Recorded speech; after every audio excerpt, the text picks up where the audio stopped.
When you hear the word self-care, you may have an idea of what that means. So in this video, we're going to be talking about what self-care is and isn't. By the way, welcome back to Maggie Mumbles, where my name is Maggie and I mumble about witchcraft, spirituality, and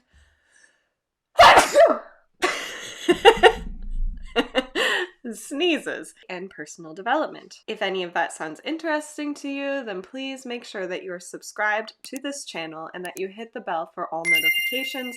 I try to put out new videos on Tuesdays. We have movie night every Tuesday. So let's start by looking at the history of self-care. This term was coined in the 1950s and it was popularized in the 1960s civil rights movement, particularly among members of the Black Panther Party. Self-care for many marginalized communities at the time, and arguably still today, was the only form of care due to systemic structures which limited access to healthcare. Additionally, activism requires stamina and energy, and many activists would burn out when they push themselves beyond their physical, mental, and spiritual capabilities. Self-care is about seeing yourself as worthy of the care you require and applying that care as you are able. And whether you use witchcraft for activism or not, witchcraft also requires energy and stamina. Witchcraft and the use of magic is all about self-empowerment and taking control over your life as you make choices to accomplish the things you want to do. So when you integrate more magic into your self-care practice and more self-care into your witchcraft practice, you create a powerful foundation for manifesting those things that you want in life. And you can learn more about integrating magic into your self-care practice and self-care into your magic practice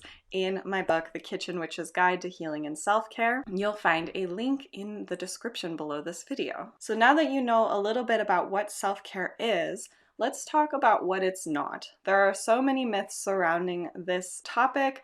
I want to debunk them.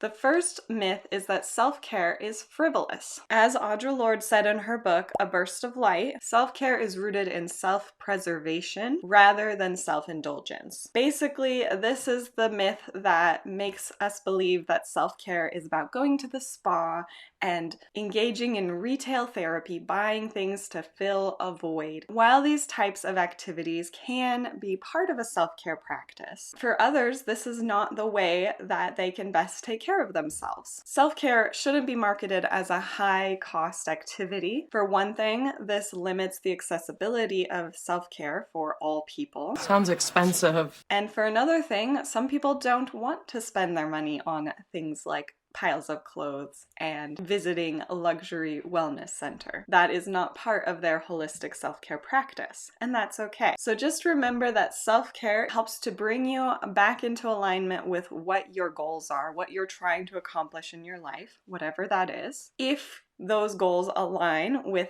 visiting luxury wellness centers or expressing yourself through different clothing and jewelry and fashion items, that's great. Fashion show, fashion show, fashion show at lunch. But if they don't, find the self-care practice that does bring you into alignment with what you're trying to accomplish in your life.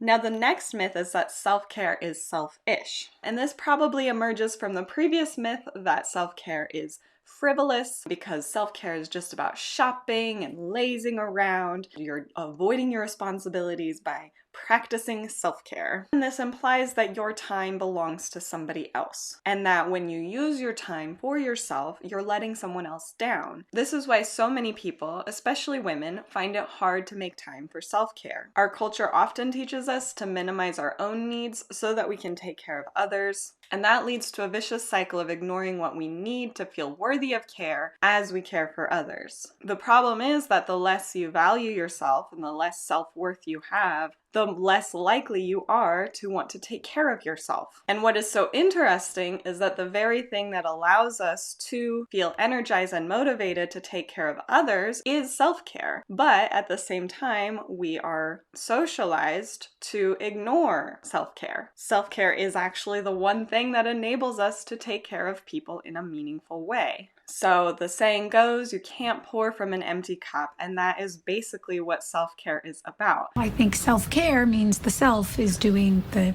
care. Self-care, it enables you to fill up your own cup, and then that cup overflows so that you can help others as well. So one of the goals of self-care is recognizing what you need, when you need it, and do this through treating yourself with respect and compassion. When you do this, you also have the ability to treat others with respect and compassion, and you can take better care of others as well. So let me know in a comment if you've ever felt selfish for taking time for yourself. I know that I have. Even though I know this is a myth, I still often feel selfish or like I'm supposed to be doing something else when I am engaging in self-care. Let's just let the others who are watching this video know that you're not alone if you've ever felt this way. Let's show support and encouragement of one another. The next myth about self-care is that it is all about showy rituals. And I say this a lot with witchcraft in general. Ritual can be a beautiful way to enhance your magical practice, to anchor yourself in the moment, to engage in this beautiful aesthetic, but it doesn't have to be part of that witchcraft practice, and the same goes for self-care. Self-care doesn't have to be a big undertaking even. It can be something small. It actually can be more effective if you engage in many small acts of self-care instead of one big act of self-care. So taking care of yourself in small ways throughout your day, throughout your week, and incorporating that into your daily magical and mundane routine can be really beneficial. Self-care is so important. And if you find that you have a hard time taking that time for self-care, then this is one way that you can make time for that, because you are just doing just little teeny tiny things for yourself throughout your day. And it won't make you feel like you're stealing time from the other people that you have responsibilities to.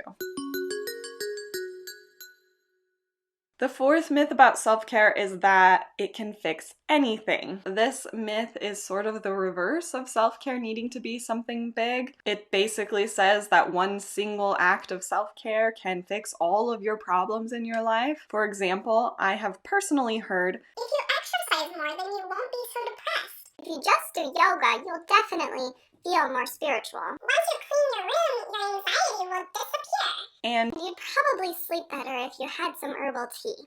Okay, this is like sarcasm, right? while all of these activities, exercise, stretching, cleaning, drinking tea, all of these can be classified as self-care, just as visiting luxury spas and going shopping can be part of your self-care practice. But doing one single thing is not going to solve your problems. Creating a web of a lot of these different activities can improve your life in incremental ways. Every time you do a self-care activity or a ritual or a spell, they can work together to improve your overall health and well-being. And it sort of compounds as well. As you do more and more of these, you'll see yourself more and more as worthy of the care that you're receiving. And then you'll again take even more time to do these things. And so in a way, I guess just doing one of these can get the ball rolling, and you might think, oh wow, I do feel a lot better. But I think the key is that it won't fix everything just by doing one thing one time. And the final myth about self-care that I want to share with you today is that self-care is any momentary joy. Any activity that brings you joy in the moment can be classified as self-care. That's the myth. Certain activities could be self-soothing, they could bring you joy, but they aren't necessarily self-care. And that is because there's a key component of the definition of self-care, and that is that it is for long-term health, for longevity. Overindulgence in activities like binge drinking or using recreational drugs or overeating or avoiding your responsibilities for an extended period of time, playing hooky, staying in bed all day, overspending, all of these things can make you happy in the moment.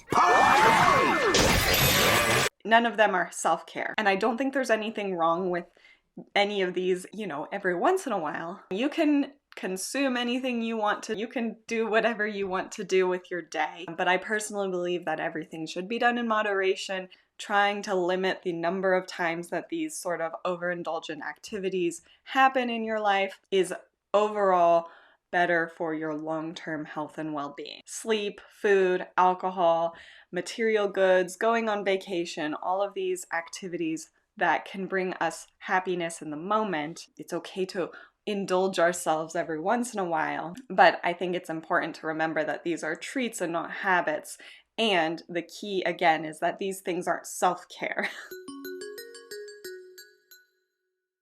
So I hope that this video helps you to understand self-care a little bit better. I also want to make sure that you're subscribed to this channel because in the coming weeks I'm going to be sharing specific ideas for taking care of yourself, your physical health, your mental health, and your spiritual health. My goal here is to help you to develop the skills so that you know what you need when you need it, and again, for long-term health and well-being. These are things that you can add into your self-care routine that I hope will help you to fill up your cup in a meaningful way so that you can share your gifts with the world. I'm gonna self-care so hard. Come on. And if you enjoyed this video, please make sure that you like it. It really does help a channel to grow. It puts the video out to more witchy people who might enjoy it as well. So I'd really appreciate that. And you can check out these other videos. I think there's one over here maybe. I don't, over here